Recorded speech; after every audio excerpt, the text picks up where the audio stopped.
Saya sudah mengikuti kasus pembunuhan Brigadir J ini. Semuanya keterangan-keterangan yang saya dengarkan ini, terlebih dari pengacara-pengacara PC dan FS. Saya itu sangat apa ya dikatakan, sangat benci, marah, hati teriris.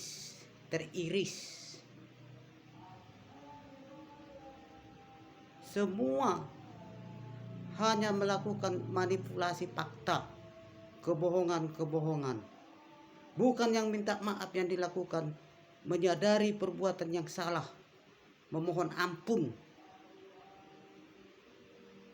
Selalu untuk mencari kemenangan, sudah tahu melakukan kejahatan.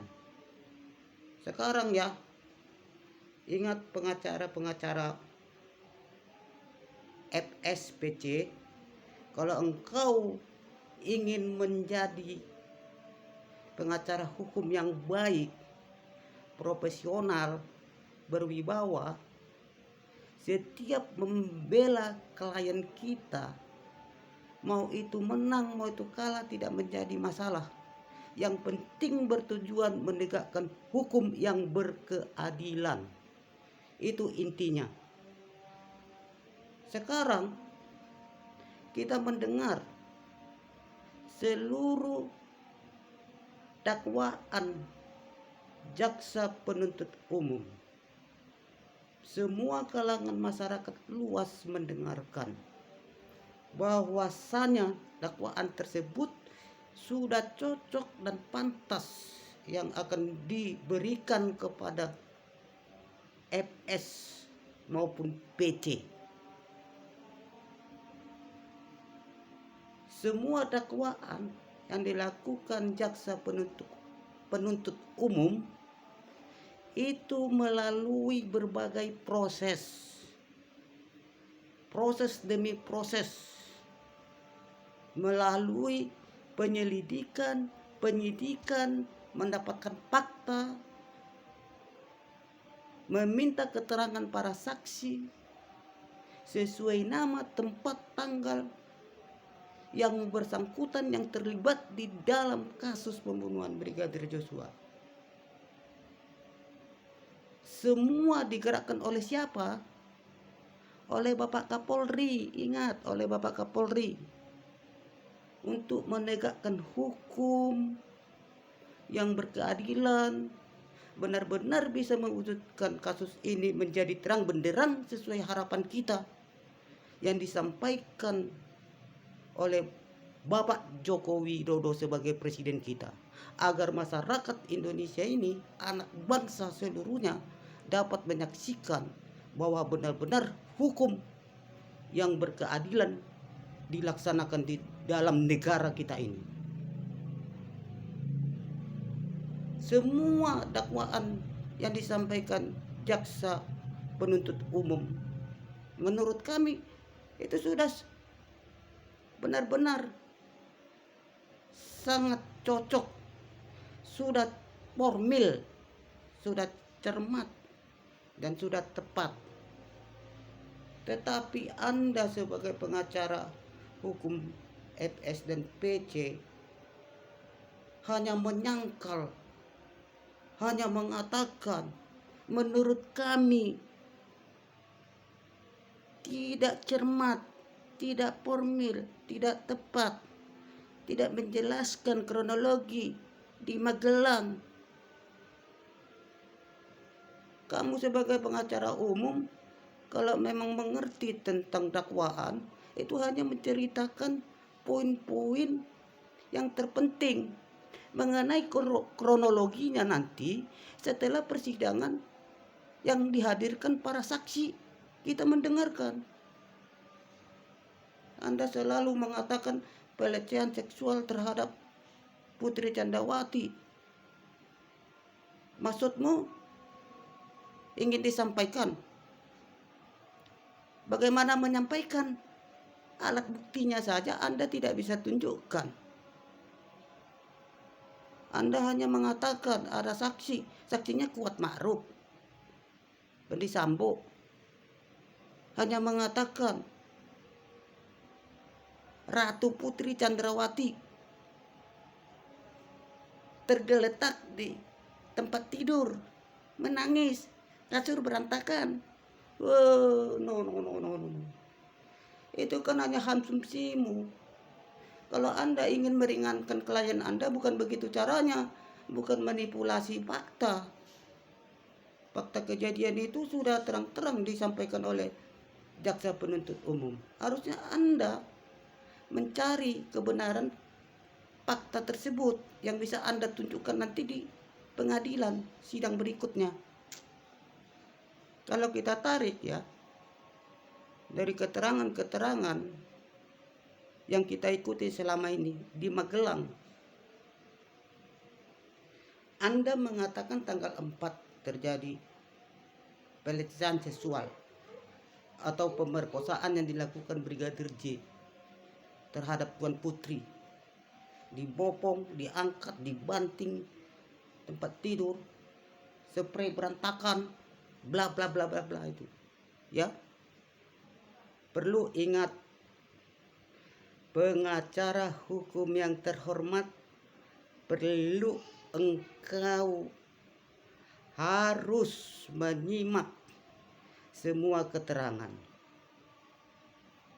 mengikuti.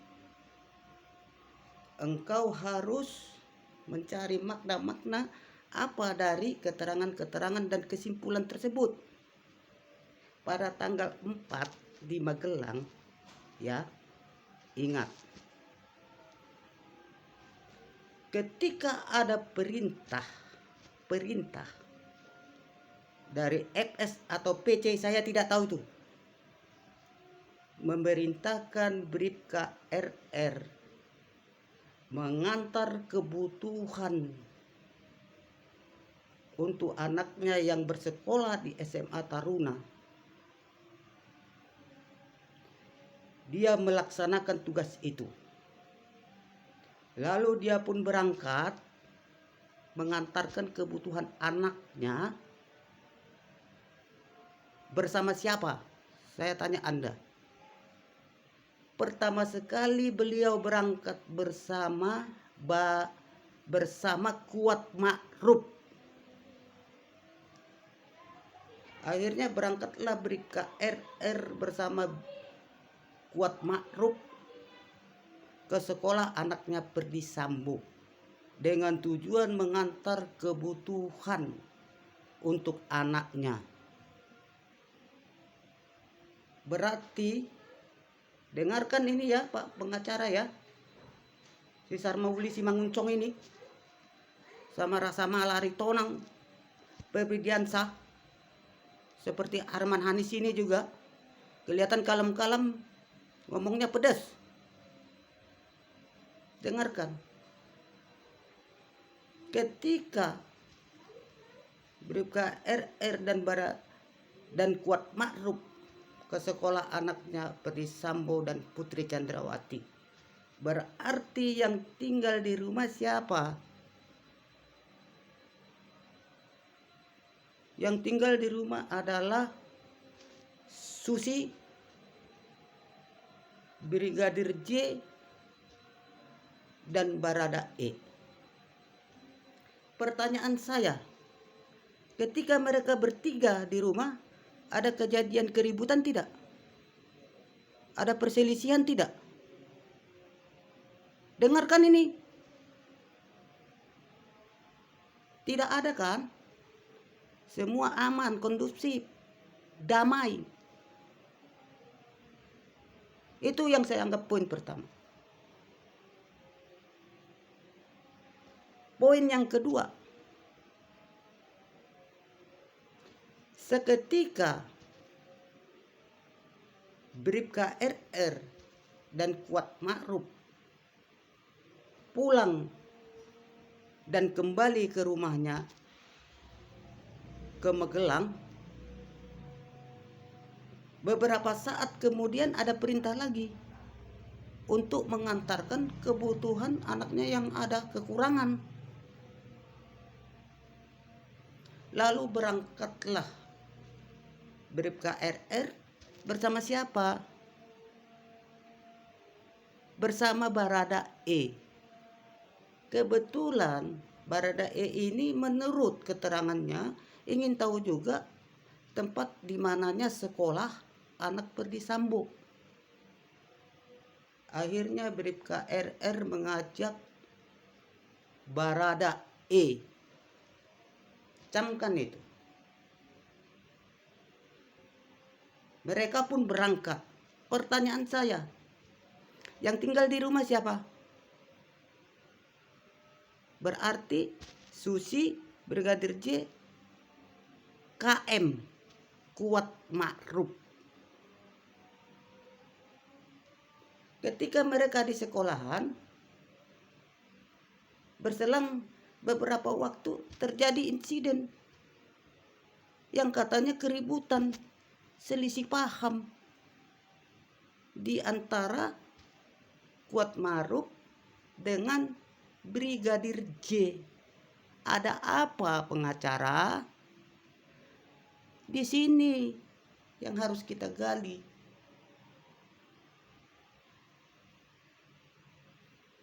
Anda mengatakan Joshua melecehkan atau memperkosa Tuan Putri. Saya juga berasumsi sebagai praduga tidak bersalah secara hukum mengatakan Brigadir J menangkap Kuat Ma'ruf dan Tuan Putri selingkuh. Bisa saja kan? Terjadilah percekcokan. Setelah terjadi keributan, apa yang dilakukan si Tuan Putri, Ratu Putri? Dia pun menelpon Bribka RR. Mungkin beberapa kali dia menelpon Bribka RR tidak ada jawaban. Lalu dia menelpon Barada E. Lalu dijawab, di mana Putri Chandrawati memerintahkan agar segera pulang. Mereka pun pulang dari sekolah tempat anaknya itu menuju rumahnya di Magelang. Sesampainya di Magelang, ya, dengarkan baik-baik. Sarmauli Simanguncong. Jangan Anda hanya ngomong bacot aja. Setelah mereka sampai di rumah, Bribka RR dan Barada E pun turun masuk ke dalam rumah. Bribka RR masuk ke lantai pertama, semua kosong. Naik ke lantai 2. Dia melihat Susi yang sebagai ART menangis katanya. Kuat Ma'ruf ada, Joshua lagi jalan menuju turun. Dan dia melihat ada selisih paham Kuat Ma'ruf dengan Brigadir J, di mana si Kuat Ma'ruf pegang pisau. Lalu Bribka RR menanyakan kepada Brigadir J, ada apa Joshua? Apa yang dijawab Joshua? Joshua itu pun mengatakan, saya tidak tahu bang, kenapa Kuat Ma'ruf marah-marah sama saya. Biar Anda tahu ya, mungkin saja si Joshua itu sudah melihat perlakuan Kuat Ma'ruf dengan Putri Chandrawati, tapi Brigadir J itu tidak mau memberitahu yang sebenarnya karena dia menganggap itu ibunya.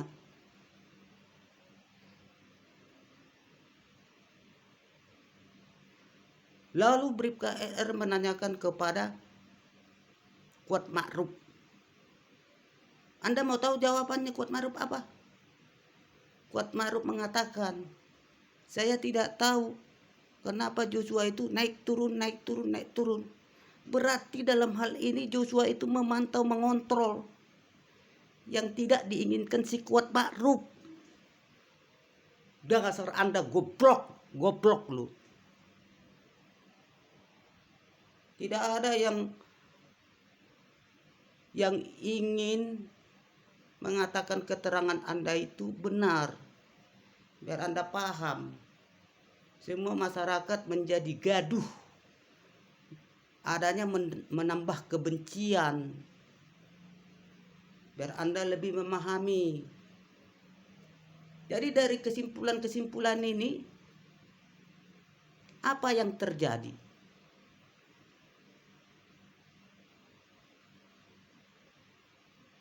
Lalu Bribka RR menemui ibu yang ada di kamar. Pura-pura menangis. Bribka RR menanya, ada apa bu? Kenapa Putri Chandrawati nyarinya Joshua? Mana Joshua? Mana Joshua? Bribka RR pun memanggil Joshua. Ketika Bribka RR menyuruh Joshua naik ke atas, Joshua sempat menolak. Tapi Bribka RR berusaha meminta Joshua agar menemui ibu di kamar. Brigadir Joshua pun menurutinya menemui ibu PC di kamar.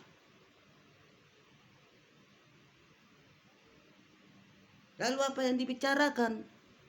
Menurut Anda skenario Anda apa? Ibu PC mengatakan, ibu mengampunimu, tetapi ibu meminta engkau resign. Salah saudara.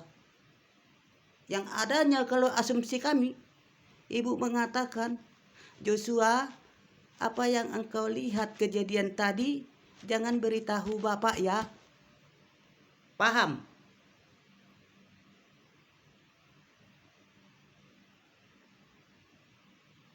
Jadi kita harus mengikuti prosedur yang benar, Bung. Karena beberapa kali skenario hanya kebohongan. Anda asumsi. Jadi siapapun tidak ada yang mempercayaimu. Masyarakat manapun tidak ada yang mempercayai. Waktu Sambo bertindak saja sudah ketahuan. Polisi sesama polisi tembak-menembak.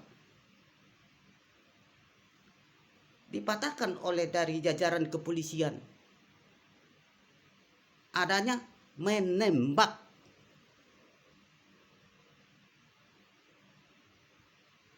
Baru mengatakan lagi di Duren 3 adanya pelecehan seksual.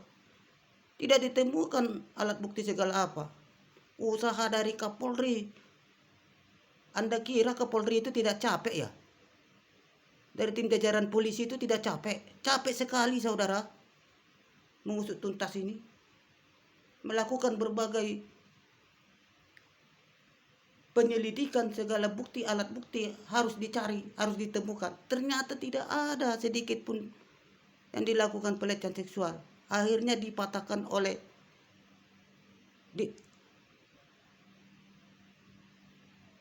polisi. Dirtipidum menyampaikan itu. Dihentikan SP3. Jadi Anda jangan banyak lagi komentar-komentar kebohongan, Bung. Sekarang timbul lagi skenariomu menyampaikan Ferdy Sambo tidak memerintahkan menembak, hanya memerintahkan hajar cat. Aduh, kamu seperti anak kecil. Teriris hati rasa masyarakat. Bagaimana sih hati nuranimu? Orang tua Brigadir J, bagaimana perasaannya, kesedihannya? Anaknya diperlakukan seperti itu. Ditembak. Sakit tidak? Seandainya kalau situasi yang terjadi ini ya terjadi padamu, engkau merasa sakit tidak? Merasa sedih tidak? Merasa panik tidak? Jadi jangan Anda hanya berbicara seenaknya aja. Gampang kamu mengatakan. Karena tidak formil, tidak cermat, tidak tepat dakwaan jaksa, kami meminta Pak Hakim tolong dihentikan. Kami minta yang terdakwa dibebaskan. Enak sekali Anda ngomong begitu. Jangankan Anda meminta dihentikan ya. Bapak hakim saja menjatuhkan hukuman 20 tahun saja. Kami masyarakat keberatan, Bung. Kami minta hukum mati. Kami minta juga kamu pengacara itu harus diselidiki juga. Memberikan berita-berita bohong. Itu sudah melanggar hukum. Menghalang-halangi berjalannya sidang. Anda ingin mendapatkan uang, bukan begitu caranya. Kalau sebagai pengacara itu tidak harus menang untuk pembelaannya. Mau kalah mau menang itu hal yang positif, hal yang wajar. Yang penting bagaimana caranya penegakan hukum yang berkeadilan. Itu intinya. Bukan skenario segala macam yang engkau ciptakan untuk kebohongan meringankan klienmu. Lebih baik mengakui kesalahan, menyesali perbuatan yang jahat. Keluarga korban mungkin memaafkan kalau sudah minta maaf dengan tulus nangis. Keluarga korban sudah memaafkan, seandainya masyarakat pun ikut hibah, terharu, sedih, bisa menerima minta maafnya. Tapi ini tidak, seperti kayak lebih kuasa juga, masih tetap saja tidak ada perubahan. Bagaimana kita tidak teriris hatinya, tidak semakin marah. Semua publik ikut mengawal kasus ini, ikut mendengarkan, melihat, menyimak. Tapi Anda masih berpura-pura bermain-main. Kami menunggu sampai putusan akhirnya nanti dijatuhi hukumannya bagaimana.